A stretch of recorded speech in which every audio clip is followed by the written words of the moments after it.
Hi friends అంతా బాగున్నారా? Okay friends బాగుంటారు ఫ్రెండ్స్. నేనండి మీ పల్లెటూరు శివాజీ. ఫ్రెండ్స్ ఈరోజు వచ్చేసి మనం కలిగిరి దగ్గరికి నిమ్మకాయలు బాడుకొచ్చాము. అంటే నిమ్మకాయలు బాడుకొచ్చిన తర్వాత ఇక్కడ ఈ తోట సాయి చూస్తే ప్రతి ఒక్క రైతుకి అయ్యో పాపం అనిపిస్తుంది. ఎందుకనంటే ఈ కాపు కాసిన కాపు ఏంటంటే ఏదో చెప్తారు కదా సాటువా ఉన్నమ్మా ఏ కొక కొట్టదంట. అలాగా ఉండి కూడా కాయలు నిమ్మకాయలు వచ్చేసి రేట్లు లేవు. రేట్లు అంటే అంత దారుణంగా ఉన్నాయి. అంటే ఒక్క 80 కిలోల బస్తా వచ్చేసి పచ్చికాయే మన మామూలు ఇవి ఉన్నాయి కదా ఈ పచ్చికాయలు.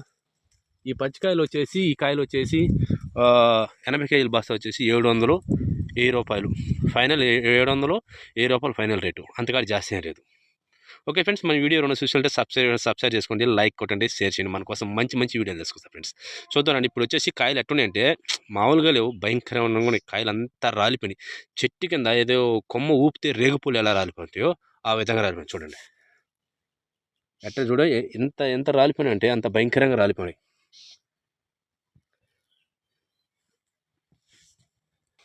ఈ కాయలు కాసిన కాపుకి రేటుగాను ఉంటే రైతు ప్రతి ఒక్కరు సంతోషిస్తాడు.